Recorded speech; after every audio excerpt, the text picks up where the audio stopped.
Hello everyone, कैसे हैं आप सब। घमू राजस्थानी चैनल पर मैं घमू एक बार फिर से आपका वेलकम करती हूँ। तो आप सबका स्वागत है।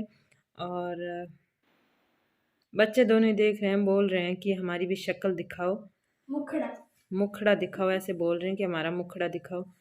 ये हमारा मुखड़ा।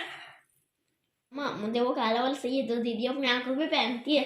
वो है का वैसे दिखाई नहीं दे रहा वैसे। पता नहीं निकाल बताओ क्या है, जल्दी तेजू। बता। लड़ा मत, बताना बता, तेज बता दो फटक से। हाँ हाँ, पहन के बताओ। मेरे को पहना ना। ये क्या कहते हैं, स्लीप वेल। Sleeping mask. अच्छा, स्लीपिंग मास्क है। शीट। कितना ग्लिटर सीट खराब किया और मेरा ये कपड़ा तेजू खराब। ये मेरा हो गया है। तो अगर इन बच्चों के साथ वो सारी घटना होती ना कल वाली, तो सच्ची में इनके कोई फर्क नहीं पड़ता। जब तक इनके कोई हाथ नहीं लगा था तब तक तो ये जो है खेलते रहते, पास में कूदते रहते और ऐसे हंसते मस्ती करते रहते। और अगर कोई हाथ लगा भी देता, एक हाथ थप्पड़ मार भी देता, तो थोड़ी देर ऐसे गाल मल के और फिर खेलने लग जाते। इनको कोई फर्क नहीं पड़ता। लेकिन वो बच्चे बहुत डरे हुए थे। उनको जो लगे देवरानी को भी डर लग रहा था। इसलिए अब मैं अभी भी यहाँ बैठी हूँ। अब आप सोच रहे होंगे कि आपको तो वहाँ पर होना चाहिए, इतनी मतलब बुरी हालत है। बताती हूँ सारी बात आपको कैसे, मतलब तो चलिए सारी बात आपको बताती हूँ। उससे पहले एक काम कर लेती हूँ। सुबह जल्दी भी उठना है, काफ़ी लेट हो गया है, लेकिन फिर भी घटनाक्रम बताती हूँ। और उसके बाद बताती हूँ कि मैं कब जाऊँगी या फिर गई क्यों नहीं, इसका कारण भी आपको बताती हूँ। तो क्या हुआ था कि मैंने अभी वीडियो बीच में बंद क्यों किया, क्योंकि बच्चे सो जाए, फिर मैंने कहा शुरू करते हैं। तो बच्चे सो गए हैं काफ़ी, मतलब पौन घंटे से ज़्यादा हुआ। तब तक मैं जो है दूसरे काम करती रही। तो अब जो है क्या हुआ था कि जैसे वो लड़ाई झगड़ा घर में शुरू हुआ, धक्का मुक्की हुई, जो भी हुआ, वो जो देवरानी के भाभी हैं, हम भी जो है क्लासमेट रह चुके हैं, वो उनकी भाभी और मैं। तो वो मतलब बाहर निकल गई। उनको बोला हमारे घर में क्यों गुस्से हो, तो बाहर निकल गए, गेट पे चले गए। और फिर बाहर जाके अपने हस्बैंड को भी कॉल किया, मतलब भंवरी के भाई को भी कॉल किया। उसके बाद पुलिस को भी फ़ोन किया और मुझे भी फ़ोन किया।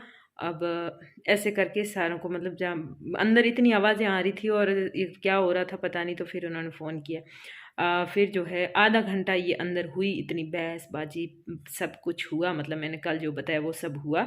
और उसके बाद ये तो निकल गए। और एक आदमी जो कि इनके साथ आया था वो भी गेट पे खड़ा था। अब मतलब क्या कह सकते हैं उसके बारे में।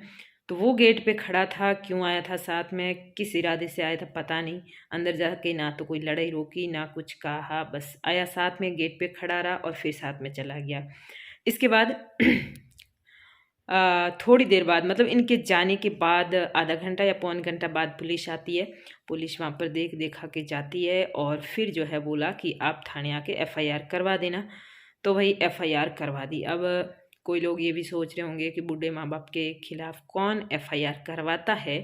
सही सोचना आप लोगों का, करना कराना भी नहीं चाहिए छोटी मोटी बात पे। वैसे ये छोटी मोटी बात नहीं थी, लेकिन जिनके खिलाफ एफआईआर करवाई है ना, वो कई बार एफआईआर के लिए थाने जा चुके हैं। उसके अलावा कोर्ट भी जा चुके हैं, मामले कोर्ट में चल रहे हैं, केस चल रहे हैं मकान के लिए, घर के लिए। तो एफआईआर अब इतनी कोई बड़ी बात है नहीं। उसके बाद जो है दूसरे दिन, मतलब जिस दिन एफआईआर करवाई उसके दूसरे दिन पुलिस आती है, मौका वगैरह देखती है, गवाह कौन था, किसने देखा, उनके सिग्नेचर वगैरह लिए। और फिर जो है गांव में शायद कहीं पर कोई मौका था, जैसे कोई शायद कोई बुजुर्ग गुजरी हुई थी, वहाँ पर ये गए हैं हमारे घर वाले। बुजुर्गी दोनों ही गए होंगे, मतलब सास ससुर दोनों ही गए होंगे। तो वहाँ पर शायद कुछ बात छिड़ी है, और क्या हुआ इतना मुझे कंफर्म पता नहीं है, लेकिन मैंने सुना उतना बोल रही हूँ। और फिर वहाँ से वो निकले हैं और फिर वो बाड़मेर चले गए, मतलब बाड़मेर आए हैं। कि मुझे इस बात का पता कैसे चला कि कल दिन में उस देवरानी की भाभी का और गुंजन का भी एक दो बार फ़ोन आया और बोला कि दादा दादी वहाँ पर आए हैं क्या। तो मैंने कहा नहीं आए। तो मैंने वापस पूछा तो कुछ नहीं बताया। तो दो तीन बार पूछा, लेकिन ये नहीं बताया कि वो वहाँ आ रहे हैं। लेकिन फिर जो है आज मेरी बात हुई तब बताया कि हाँ कल की वहाँ से, मतलब कल ये आए हैं। उनको जैसे ही पता चला कि एफआईआर दर्ज हो गई, उसके बाद ये सीधा बाड़मेर आए हैं। तो मेरा क्या जाता है, मेरा तो वैसे ही कुछ नहीं जाता। मुझे तो शुरुआत में बहुत सारी वाहवाही दी हुई है। तो कौन क्या सोचता है क्या नहीं सोचता है, घर की बात है या बाहर की बात है, ये सारी बातें पुरानी हो चुकी है। अगर सासू जी और ससुर जी आपको बुरा लग रहा है तो सॉरी। बुरा लग रहा है इसलिए सॉरी नहीं, मतलब मैं सॉरी इसलिए कह रही हूँ कि मेरे साथ भी कुछ अच्छा नहीं किया, याद करना। और इसके साथ भी नहीं किया, तो मैं क्यों छोड़ूं? जब मौका आएगा तब मैं क्यों छोड़ूं? मैं क्यों चुपचाप बैठूं? मेरे क्या, तुम जो मर्जी आएगा वो करते रहोगे। और मुझे पता है तुम अंदर ही अंदर बहुत गालियां दे रहे हो, हम बुजुर्ग लोग, हमारी इसका हमने क्या बिगाड़ा? अरे हम, मेरा तो बहुत जल्दी बिगाड़ चुके। जहाँ पर भी मैं गई हूँ, जहाँ पर मैंने कदम रखा है ना, इन 3 लोगों ने मुझे किसी के सामने मुंह दिखाने लायक नहीं छोड़ा, कहीं पर भी ना। अपने घर पर, ना बायतूपुरे में, ना बाड़मेर, ना BSNL कॉलोनी में रहते थे वहाँ पर, ना मार्केट में किराए दे के मकान पे रहते थे किराए लेके वहाँ पर, ना यहाँ पर किराए मकान लिया था, नहीं वहाँ कुछ नहीं हुआ था, थोड़े ही रहे थे, ना इस घर में। मतलब आस पड़ोस में पूरा एकदम सेटो सेट कर रखा। और इन लोगों ने किया। खुद की बेटी गुजर गई, उस बेटी का मर्डरर, मतलब कि उस बेटी का जो हत्यारा, कातिल जो कहते हैं, वो मुझे बना के 12-12 साल मुझे टॉर्चर करते रहे। अब कहेंगे वो तो पुरानी बातें, इनको जब भी कोई बात कहते हैं ना, जो सच्ची बात मुंह पे कहते हैं, तो पुरानी बात तो थाने की कर याद आवे, मतलब एड़ी याद आवे पूछो मत के। 12-12 साल तक आपने किसी की बेटी को टॉर्चर किया है इस नाम पे कि हमारी बेटी को तू खा गई, तो तूने मार दिया। नई नवेली एक दुल्हन होती है लगभग, मतलब 4-5 साल, जब शादी के 4-5 साल के अंदर अंदर जब होती है, तो वो कई लोगों में जाती है ना, तो उसका एक यूँ होता है कि मैं अच्छे से सज धज के जाऊँ, जितने गहने हैं या हो सके तो इससे भी ज़्यादा हो तो पहनूँ, और बिल्कुल अच्छे से जाऊँ। खास करके पियर में जाएँ तो एकदम यूँ ठरका रहे कि ससुराल वाले इतने गहने लेके आए। उन लोगों ने मुझे शादी के शुरुआत के 5 साल में गहने आँखों को दिखाए भी नहीं। तो मैं तो बोलूँगी, भले आपको कितना ही गलत लगे, आई डोंट केयर। और जब अगर मुझे रोकना चाहते हो, मैं कुछ गलत या झूठ बोल रही हूँ, आ जाना यहाँ पर सबूत लेने। कल मुझे गुंजन ने कॉल किया, कल की वीडियो में जो मैंने बोला उसकी रिकॉर्डिंग मेरे पास पड़ी है। वहाँ पर जो भी हुआ उसका वीडियो उन बच्चों ने लिया, वो मेरे पास पड़ा है। जो मैंने देखा वो बोल रही हूँ, जो FIR में दर्ज हुआ है वो मैं बोल रही हूँ। इसके अलावा ये भी बताया जा रहा है, अब गांव में घूम घूम के ये कह रही है कि झूठ बोल रही है, इसके कोई बच्चा नहीं था, कोई प्रेग्नेंट नहीं थी, ये सब जो है नाटक किया जा रहा है। वही तो, तुम लोगों ने जिंदगी भर नाटक किया, लेकिन हमें नाटक इतना भी नहीं आता कि हम बच्चे तक का झूठ बोल दें।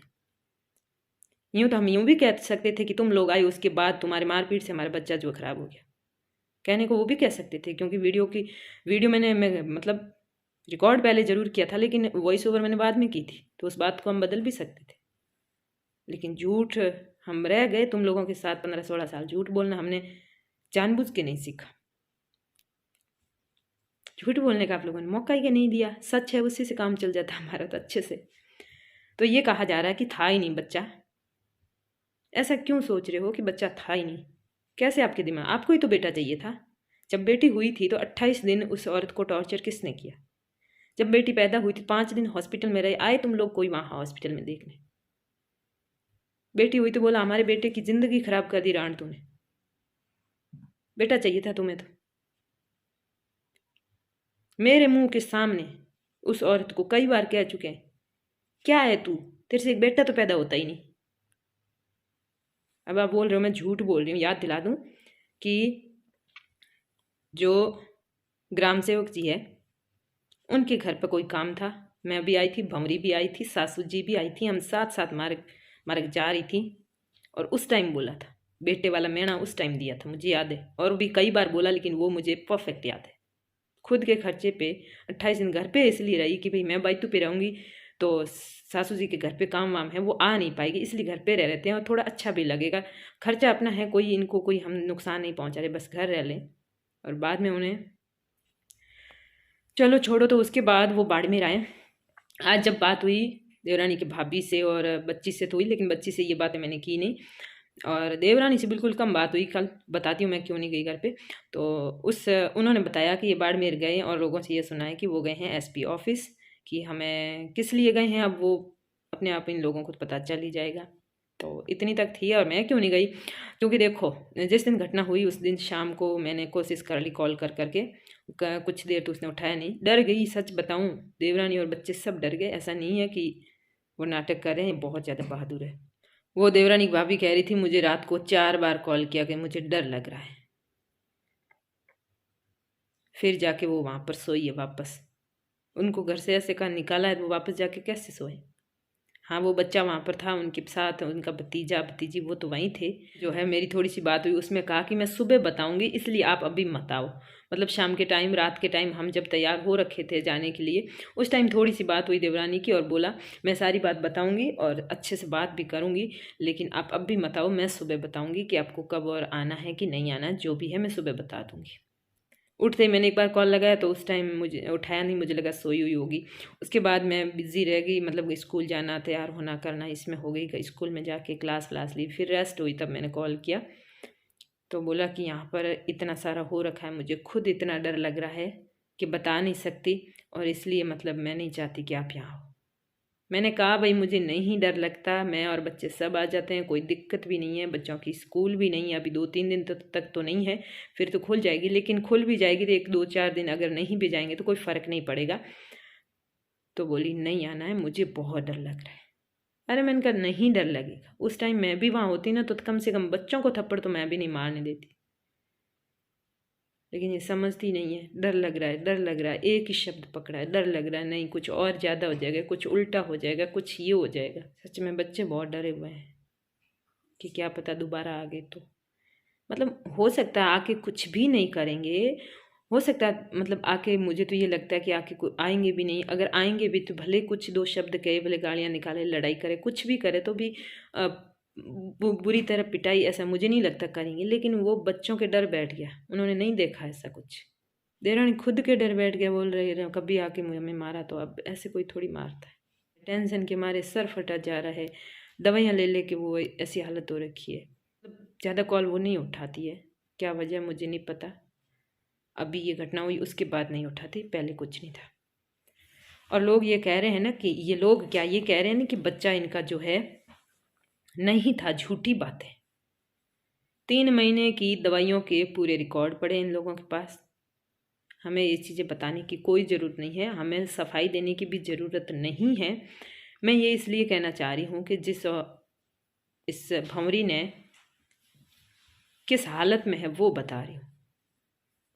जब ये प्रॉब्लम हुई मिसकरेज की तो पेट दुखना शुरू हुआ, बहुत दर्द होने लगा, तो पहले बायतू हॉस्पिटल